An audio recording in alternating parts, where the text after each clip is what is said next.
Good morning students.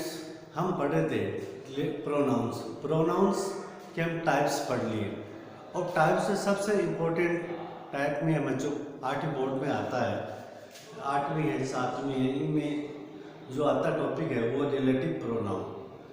Relative pronoun जो हम topic का अध्ययन करेंगे,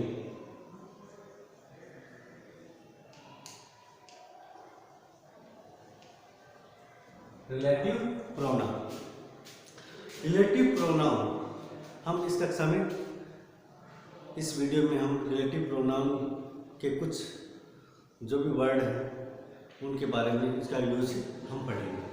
अब आप रेगुलर क्या है इसका अध्ययन करते रहो, लिखते रहो और नियमित रूप से पढ़ना आपको। अब स्कूल जल्दी खुलने वाली है और आप थोड़ा और ज़्यादा मेहनत करना आरंभ करो और प्रत्येक वीडियो को ध्यान से देखो, बार बार देखो तो हो जाएगा सबके लिए और बाकी क्लास में हो जाएगा स्कूल जो प्लान शुरू हो तो कोई दिक्कत नहीं होगी। अब आप यहाँ हरेक जो टॉपिक बताया जा रहा है उसको थोड़ा सा ध्यान से देखो।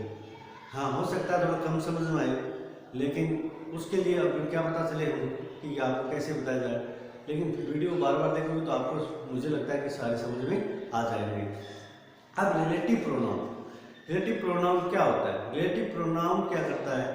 एक नाउन का दूसरे नाउन से रिलेट करता है। रिलेट वन संबंध करता है, संबंध बताता है। एक नाउन का दूसरे नाउन से क्या बताता है? संबंध बताता है। उसके बारे में और ज़्यादा जानकारी भी दे सकता है, उसके बारे में अतिरिक्त जानकारी भी दे सकता है। जैसे दो सेंटेंस होंगे, इसमें क्या कितने सेंटेंस होंगे? दो सेंटेंस होंगे। एज ए कंजक्शन यूज होता है। कैसे यूज होता है? एज ए कंजक्शन यूज होता है ये रिलेटिव प्रोनाउन। तो ये फिर दो वाक्यों को मिलाया जाता है और दोनों वाक्यों को जोड़ने वाला जो वर्ड होता है वो क्या होता है? कंजक्शन होता है। लेकिन इसमें क्या होता है? कंजक्शन इसमें थोड़ा सा अंतर है, जरा सा भी। जो रिलेटिव प्रोनाउन होगा, यूज होगा, वह उससे पहले क्या मांगेगा? एंटीसीडेंट मांगेगा, पूर्ववर्ती नाउन मांगेगा, उसी के अकॉर्डिंग ये यूज होगा। तो आपको जो वाक्य आपको जुड़े हुए मिलेंगे, आपके सही है, दो वाक्यों को जोड़ने का कोई मतलब नहीं है, आपको जुड़ा हुआ वैसे सेंटेंस मिलेगा। उस सेंटेंस में आप एंटीसीडेंट को देखोगे, आंसर करोगे, ऐसा बता दिया जाएगा। ठीक है, तो सबसे पहले रिलेटिव प्रोनाउन क्या करता है? दो नाउन को बीच में क्या करता है? रिलेट बताता है, संबंध बताता है। क्या बताता है? बिटवीन टू नाउन्स, और या उस नाउन के बारे में अतिरिक्त जानकारी देता है। तो आपको सबसे पहले देखना है एंटीसीडेंट देखना है, और उसके बाद में एंटीसीडेंट के बाद में आएगा खालिस्तान, और खालिस्तान के बाद की चीज़ देखनी है। बस इतना ही देखना, आंसर करना है। ओके, तो सबसे पहले हम ले रहे हैं इसमें रिलेटिव प्रोनाउन में हु होता है। देखो हु और हुज, ये तीन वर्ड है। नंबर से पढ़ेंगे तीनों। ये किसके लिए यूज होते हैं? पर्सन के लिए यूज होते हैं। किसके लिए? Use for person.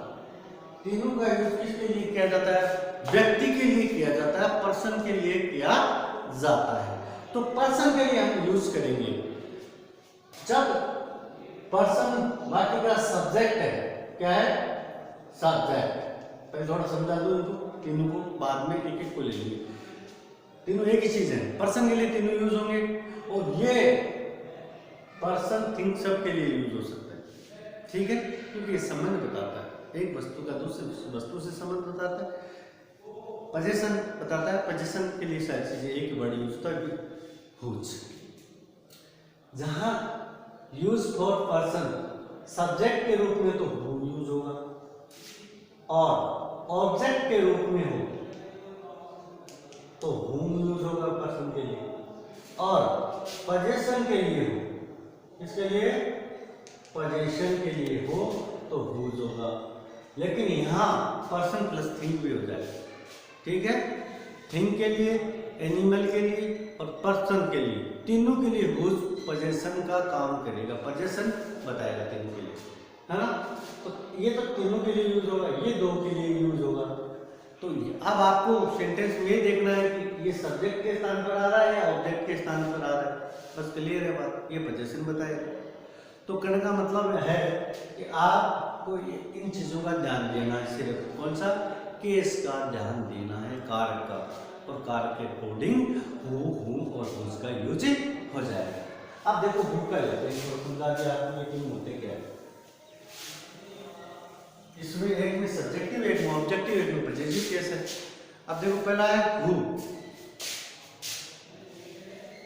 Relative pronoun पहला वर्ड क्या है, हु कहाँ यूज होता है, ठीक है। पहला बात देखो इसमें, who is used in the place of subject, यानी सब्जेक्ट के स्थान पर हु का यूज किया जाता है। क्या किसके स्थान पर किया जाता है, सब्जेक्ट के स्थान पर हु का यूज किया जाता है। और who is used for person, और इसके किसके लिए यूज किया जाता है, व्यक्ति के लिए इसका यूज किया जाता है। किसके लिए आता है, केवल व्यक्ति के लिए। वो भी केस कौन सा होना चाहिए, उसमें सब्जेक्टिव केस होना चाहिए, ठीक है। तीसरी बात क्या है, तीसरी बात होगी कि रिक्त स्थान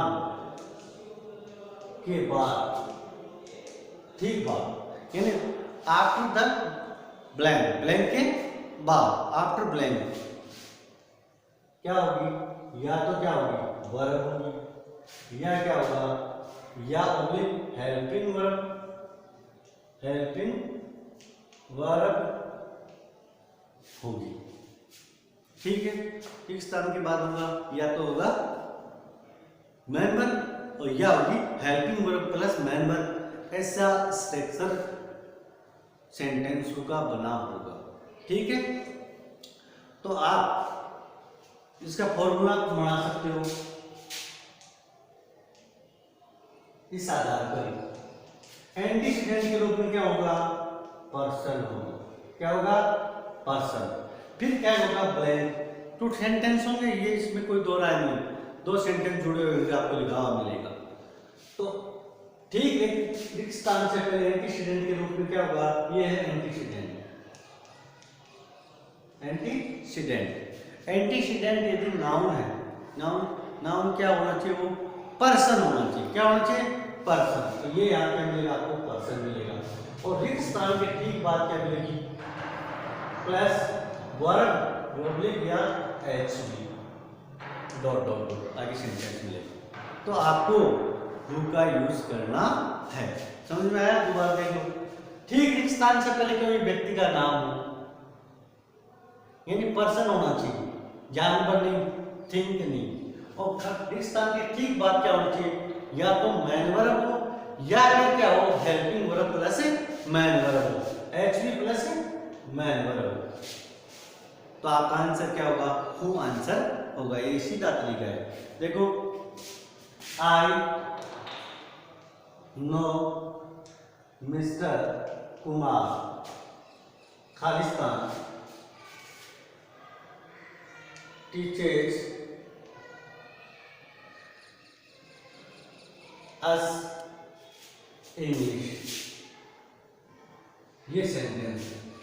आई नो मिस्टर कुमार। अब देखो रिक्त स्थान के ठीक पहले क्या है, पर्सन, क्या है, पर्सन ठीक बाद में क्या होगा, आंसर क्या होगा, दो वाक्य पता समझा, तो दो वाक्य कौन से होते हैं, आई नो मिस्टर कुमार, एक पूरा सेंटेंस है नहीं है। अब ये हु है, हु किसके स्थान पर यूज हुआ है, पर्सन के लिए यूज हुआ है। तो मिस्टर कुमार कौन है, ही या शी, ही टीचर्स ऐसे इंग्लिश। आप देखो हु का प्रयोग पर्सन के स्थान पर ही माना, ये मिस्टर कुमार द्वारा भी लिख सकते हो, मिस्टर कुमार टीचर्स अस इंग्लिश। हम दोनों वाक्यों को जोड़ा। एंटीसीडेंट रखना जरूरी है दोनों वाक्यों को जोड़ने के लिए। तो एंटीसीडेंट कौन है? मिस्टर कुमार है, तो कुमार को हमें यहाँ एक स्थान से ठीक पहले रखना है, दो वाक्य जोड़े तो भी। और उसके बाद में दूसरा जो सब्जेक्ट है, उस सब्जेक्ट के स्थान पर हु यूज होता है। वाक्य सब्जेक्ट याद है दूसरे वाक्य का, तो दूसरे वाक्य का सब्जेक्ट को हम क्या कर देते हैं? छोड़ देते हैं, उसके स्थान पर क्या कर देते हैं? हु का यूज। दोबारा समझ लो, दो वाक्य हैं। I know mister Kumar, clear है? ही टीचर्स अस, ही बोला मिस्टर कुमार, तो मिस्टर कुमार के लिए ही यूज हुआ है। हम दोनों वाक्य को जोड़ेंगे तो एंटीसीडेंट के रूप में हमें क्या रखना है? पर्सन को रखना है। तो हमने पर्सन को लिखा आई नो मिस्टर कुमार, सीधा जुड़ गया ये वाक्य। अब हु टीचर्स अस, हु कौन है? मिस्टर कुमार ही हमें क्या पढ़ाता है? इंग्लिश पढ़ाता है। तो ही की यहाँ दोनों वाक्य को जोड़ेंगे। ऐसे दो वाक्य आगे मानो आपको हु से जोड़ने के लिए आ गया, तो इस प्रकार जोड़ना है। Antecedent mister Kumar, he I know mister Kumar, blank who का यूज कर रहे हैं तो सब्जेक्ट को छोड़ दो, हु का यूज करें तो ऑब्जेक्ट को छोड़ दो। क्लियर है बात? पजेसिव करें ना, पजेसिव वर्ड को छोड़ देना, दो वाक्य को जोड़ दो, ठीक है? हु में सब्जेक्टिव केस तो सब्जेक्ट को छोड़ दो, हु में ऑब्जेक्टिव केस इनडायरेक्ट ऑब्जेक्ट के स्थान पर हु यूज होता है, तो इनडायरेक्ट ऑब्जेक्ट को वाक्य से छोड़ देना है यदि वाक्य दो वाक्य से आप जोड़ रहे हो तो। और हु से पजेसिव केस होता तो पजेसिव वर्ड जो भी आएगा सेंटेंस में उसको हटा देना है, उसके स्थान पर क्या लग जाएगा? हुज लग जाएगा। लेकिन एंटीसीडेंट पर्सन को रखना, हु और हु में तो पर्सन आएगा और उसमें पर्सन भी आ सकता है, थिंक भी आ सकती है, एनिमल भी आ सकता है, ठीक है? क्लियर है दैट बात? तो ये हु का पहला एग्जांपल था। आपको क्या करना है? एंटीसीडेंट के रूप में क्या देखना है? पर्सन को देखना है। पर्सन के ठीक बाद मैन वर्ब या हेल्पिंग वर्ब, तभी तो सब्जेक्टिव केस बनेगा। यानी सब्जेक्ट के स्थान पर यूज, सब्जेक्ट से मैन वर्ब और हेल्पिंग वर्ब से पहले कौन आता है? सब्जेक्ट आता है, तो सब्जेक्टिव केस में ये यूज हो जाएगा। तो कोई दिक्कत? मेरे हिसाब से कोई दिक्कत नहीं। एक एग्जांपल और देख लो, दूसरा एग्जांपल देखो।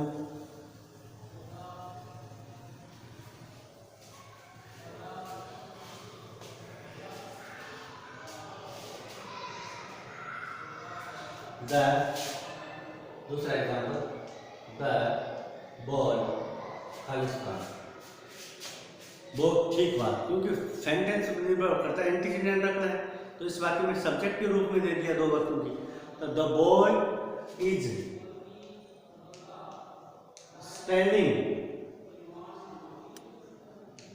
स्टैंडिंग देयर, वहां खड़ा है।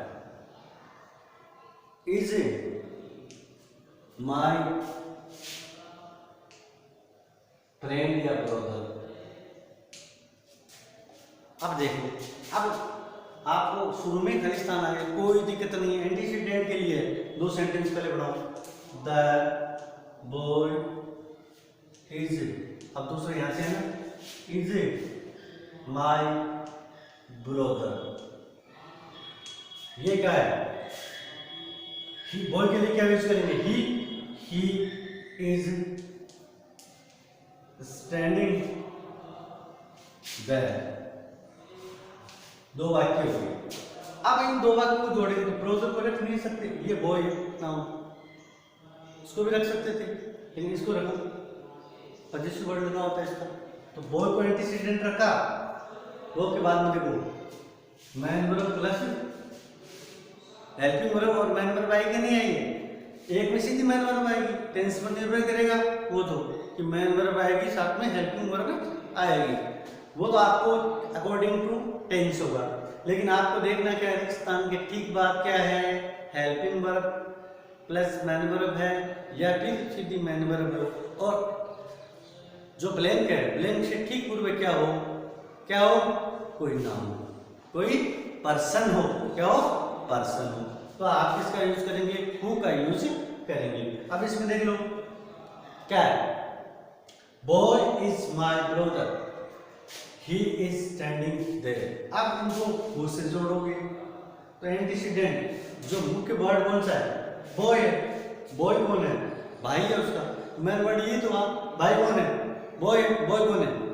लिंकिंग वर्ब है, तो मेन वर्ड ये हो गया। तो इससे ठीक बात ही लगाओगे, ब्रदर के नहीं लगा सकते क्योंकि मुख्य वर्ड ये है, इससे उसका आइडेंटिफिकेशन सही होता है।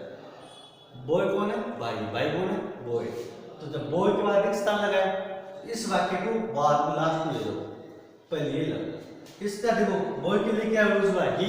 इसको उठा दो वाक्य से, हु आ गया। क्या आ गया? हु आ गया।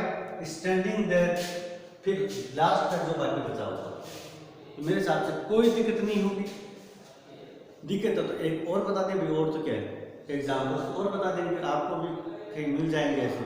तो आपको मेन बात दो ही देखनी है, वो भी क्लियर हो जाना चाहिए मेरे हिसाब से कि ब्लैंक से ठीक पहले एंटीसीडेंट यानी पूर्ववर्ती नाउन पर्सन। नाउन कैसा होना चाहिए? व्यक्ति होना चाहिए, व्यक्ति के लिए यूज होता है। और नाउन की ठीक बात क्या होना चाहिए? या तो मैन वर्ब होना चाहिए टेंस के अकॉर्डिंग, या फिर हेल्पिंग वर्ब और मैन वर्ब। तो वहाँ केस, क्योंकि हु में कौन सा केस होता है? सब्जेक्टिव केस होता है, सब्जेक्ट के स्थान पर हु का यूज किया जाता है। अब ये तो आपका हु का यूज, ठीक है। हु के और एग्जाम्पल देखना चाहते हो, देख लो भाई, ये हु का और बता देंगे कब समझ में आया तो।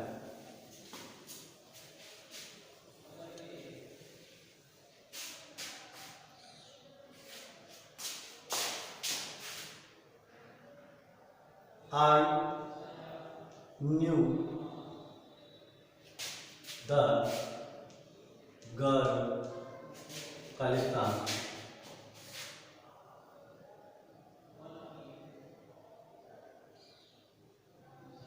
was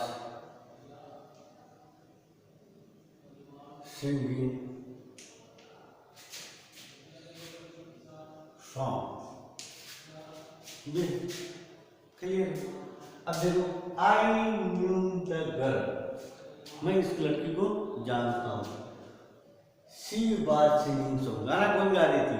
she. जैसे दो वाक्य, एक तो पढ़ा है कैसे, आई न्यू पास्ट में हो गया वाक्य, was the girl, she was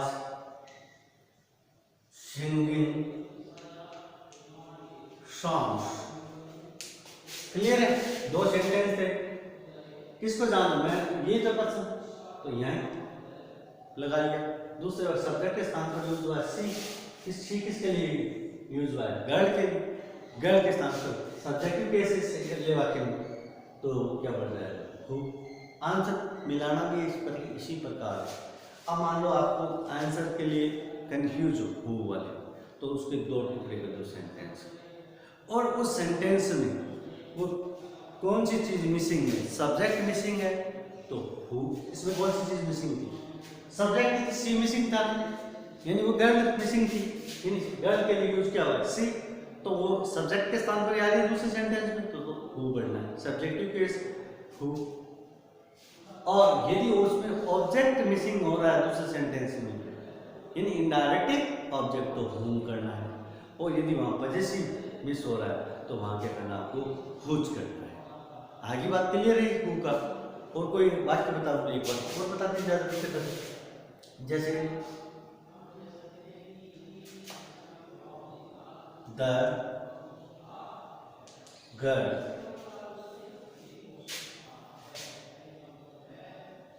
is singing song is my friend. ऐसा भी कर सकते हो। अब क्या है, दो वाक्य कौन से? The girl is my friend, एक वाक्य क्लियर हो गया। The girl is my friend, एक बार क्लियर हो गया। दूसरा क्या है? She is singing songs, singing songs, गाने गा रही है। दूसरे वाक्य में सी तो मिसिंग है इसमें, बताओ मिसिंग है ना? सी नहीं है ना रिपीटेशन में, तो सी में क्या है? सब्जेक्ट से बने आ रहे, तो सब्जेक्ट है, सब्जेक्ट हम क्या यूज करेंगे? हु यूज करेंगे। इस प्रकार के हु के यूज थे, मेरे हिसाब से आपको पूरे समझ में आ जाने चाहिए। और भी देखे तो ऑफलाइन क्लास में देखेंगे। धन्यवाद। इस वीडियो में इतने, अगली वीडियो में आपको हु, होम और हुज जो भी है टॉपिक आगे से आगे वो आपको बताए जाएंगे। धन्यवाद, थैंक यू।